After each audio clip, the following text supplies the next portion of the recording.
देश के जो सॉवरेनिटी है, इंटीग्रिटी है,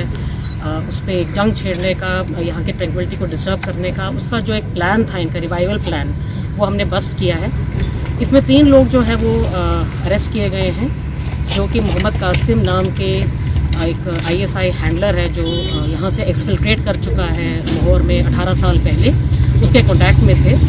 हमें कुछ रिलायबल सोर्सेज से इन्फॉर्मेशन मिली थी कि कुछ शख्स, कुछ एंटी नेशनल एलिमेंट्स जो हैं वो अक्रॉस द बॉर्डर POK या पाकिस्तान में इन टच है LAT मिलिटेंट्स के साथ। LAT के जो मेन जो मास्टरमाइंड है इस सारे मॉड्यूल के पीछे, मोहम्मद कासिम, उसके टच में हैं और वो यहाँ की जो सॉवरेनिटी है, इंटीग्रिटी, उसको डिस्टर्ब करने के मंसूबे रखते हैं, उस तरह के उनके इरादे हैं। तो इसके चलते हमने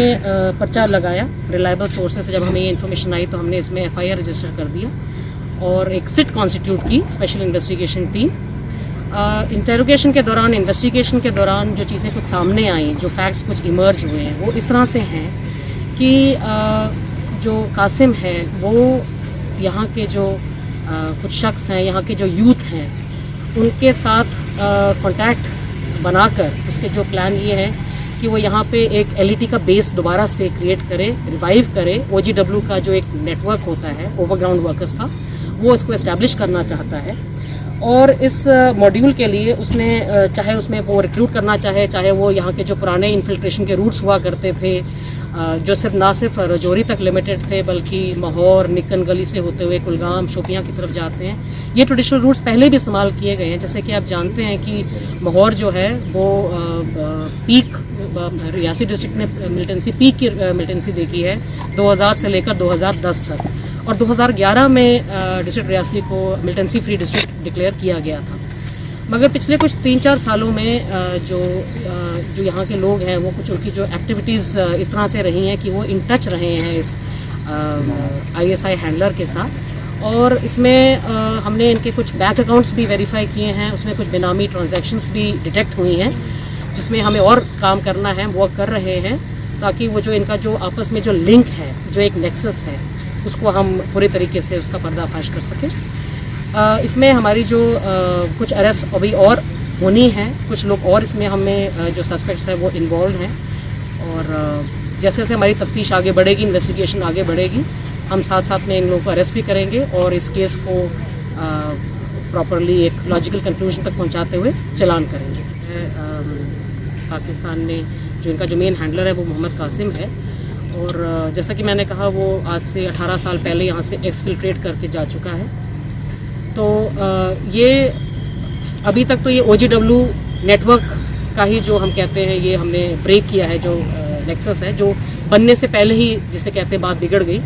अदरवाइज़ ये आगे जाकर इसके रेपरकशंस काफ़ी हो सकते थे। आगे जाकर ये किस तरह से इन लड़कों को दोबारा से मिलिटेंसी में लाने की कोशिश करते या उसके क्या अंजाम होते, ये अभी जो है इसके बस्ट होने से, इस मॉड्यूल के बस्ट होने से, जो कि आर्मी की मदद के साथ हम कर सकें, क्योंकि इसमें काफ़ी टेक्निकल डेटा इन्वॉल्व है, मोबाइल फोरेंसिक्स है, जो एनालाइज करना पड़ता है, और इस तरह से उनकी जो व्हाट्सएप कॉलिंग में, व्हाट्सएप चैट्स वगैरह उनकी जो हैं वो होती रही हैं इसके साथ। तो इन्हीं लिंक्स, इन्हीं बेसिस पे और जो बयान आए हैं, जो इनफैक्ट ये मैं आपको बता दूं कि जो यहाँ के जो स्लेन मिलिटेंट्स हैं, उनकी फैमिलीज़ को भी फाइनेंशियल एड दी गई है। ISI जो है इनकी फैमिलीज़ की भी मदद करता रहा है, जो आज ये एक्सपोज हुआ है। ये सारा कुछ जो है वो आज एक्सपोज हुआ है। We are working on that. देखते हैं इसमें क्या निकलता उनके है। फैमिली मेंबर्स को भी कहीं इंडल्ज कर रहे हैं OGW बनने के लिए, क्योंकि एक सॉफ्ट कॉर्नर रहता है। हाँ, वही मैंने कहा ना कि इन्होंने स्पेसिफिकली वही ज़्यादातर यूथ को टारगेट कर रहे हैं, जिनके फैमिलीज़ में कोई ना कोई मिलिटेंट रहा है या मारा गया है या यहाँ से मिसिंग है। यहाँ पे बहुत लोग मिसिंग भी हैं, जो शायद आज से 18-19 साल पहले एक्सफिल्ट्रेट कर चुके हैं। तो वो उनकी तो फैमिलीज़ यहाँ पे है, आई एम श्योर वो उनके साथ बातचीत करते होंगे, इन टच रहते हैं। व्हाट्सएप कॉलिंग के अलावा तो और कोई ज़रिया है नहीं, डायरेक्ट कॉल्स तो आप कर नहीं सकते। तो जब ये मॉनिटरिंग होती है, जो आर्मी अपनी मॉनिटरिंग करती है, जो इनके सोशल मीडिया पे या दूसरे जो चेक्स रखते हैं, उसमें कहीं ना कहीं ये जो नंबर्स हैं ये पता चल जाते हैं कि बाहर से कॉल्स किन किन को आ रही हैं और उनका क्या रिलेशन है। और अगर वो एक्सप्लेन कर पाएँ फिर तो ठीक है, अगर नहीं एक्सप्लेन कर पाए, जैसे ये नहीं एक्सप्लेन कर पाए, जो हमारा एक जो हमने सस्पेक्ट जिसको उठाया है, why he was in touch with him, उसकी एक रिलेशन में उसकी वो बहन लगती है कासिम की, उससे बात करवाने के लिए उसने ये रीज़न दिया कि मैं उससे वो बात करना चाहता था अपनी बहन के साथ। हैरानी की बात यह है कि उसने 5 साल में एक बार भी बात नहीं कराई उसकी बहन के साथ, तो he was not able to explain. तो यहीं से पता चलता है, हमारा जो शक है, जो सस्पेशन है, वो बढ़ जाता है कि why they want to be in touch with person who is a militant in Pakistan. तक 3 लोग अरेस्ट किए जा चुके हैं, उसमें से आप ठीक कह रहे हैं, एक गवर्नमेंट एम्प्लॉय भी है, टीचर है। बाकी जो 2 हैं वो एक शॉपकीपर है और एक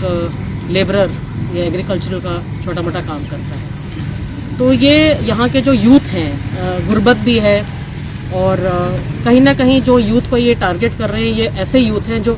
जिनके पेरेंट्स या जिसका भाई या किसी का बेटा कभी ना कभी मिलिटेंसी से जुड़े रहे हैं, तो शायद उनको ये सॉफ्ट टारगेट्स लगते हैं। उनको ऐसा लगता है कि इनको अगर हम ल्योर करेंगे मिलिटेंसी की तरफ दोबारा ज्वाइन करने में, या दोबारा किसी तरह का बेस बन सके, एज अ गाइड इस्तेमाल किया जा सके, तो ये इनकी जो है वो ये नापाक कोशिशें हैं जो इस अरेस्ट के साथ ये रिवील हो गई हैं। कि कुछ रिलायबल सोर्सेज से, मोतबर ज़राए से हमें एक इन्फॉर्मेशन आई कि कुछ शख्स हैं माहौर में जो एंटी नेशनल एलिमेंट्स हैं, वो कासिम नाम के एक LET का जो एक ISI हैंडलर है पाकिस्तान बेस्ड, जो एक्सफिल्ट्रेट कर चुका है यहाँ से 18 साल पहले, उसके कॉन्टैक्ट में हैं, उससे बातचीत करते हैं, चैटिंग करते हैं, कॉल करते हैं। वो इनको कॉल करता है और बदले में कुछ इन्फॉर्मेशन वगैरह वो चाहता है कि जो नए लोग हैं उनके नाम वो चाहता है कि वो उसको कांटेक्ट करें और फर्दर। इससे ऐसा लगता है कि जैसे वो चाह रहा है कि यहाँ पे एक जो बेस ख़त्म हो गया था यहाँ पे LET का, वो दोबारा से रिवाइव किया जाए, OGW नेटवर्क एक दोबारा से इस्टेब्लिश किया जाए, जिसमें वो जो मिलिटेंसी अफेक्टेड फैमिलीज़ हैं, चाहे उनके स्लेन मिलिटेंट्स की जो फैमिलीज़ हैं, उनके साथ रब्ता करना चाह रहा है, क्योंकि वो एक सॉफ्ट टारगेट्स हैं और उनका इंक्लिनेशन भी है उनके घर वालों के साथ, मतलब वो इनकाउंटर्स में मारे गए हैं, तो कहीं ना कहीं वो एक फैक्टर तो रहता ही है। तो वो चाह रहा था कि यहाँ पे एक OGW का जो एक नेटवर्क है वो दोबारा से इस्टेब्लिश हो, जिसमें उसको एज अ गाइड वो लड़कों को इस्तेमाल करे पैसों के बदले में, और उनको जो रूट्स हैं, जो इन्फिल्ट्रेशन के जो भी यहाँ पे रूट्स हैं, उनको जो ट्रेडिशनल रूट्स हैं उनको इस्तेमाल करके वो आगे जो उनकी जो डेस्टिनेशन है कश्मीर वगैरह, वहाँ पहुँचाने का जो काम है ये यूथ्स वगैरह से वो करना चाहता था। तो इसमें कुछ जो शख्स हमने गिरफ्तार किए, 3 शख्स इसमें गिरफ्तार किए हैं, उनके अकाउंट्स में कुछ बेनामी ट्रांजैक्शंस भी डिटेक्ट हुई हैं। हालांकि उसमें फर्दर और अभी इन्वेस्टिगेशन करने की ज़रूरत है कि वो कहाँ से आए हैं, सोर्स क्या है, किस पर्पज़ के लिए भेजे गए। इसमें 2-4 सस्पेक्ट्स हमें और राउंड अप करने हैं जो इसमें इन्वॉल्व हैं, और हो भी सकते हैं, आगे भी हो सकते हैं, ये नंबर बढ़ भी सकता है। वो it is part of investigation, और जो सिट बनाई है ये उनका काम है, वो आगे इसमें और तफ्तीश करेंगे डिटेल में, और जो फैक्ट सामने आएंगे वो आपके सामने भी रखे जाएंगे।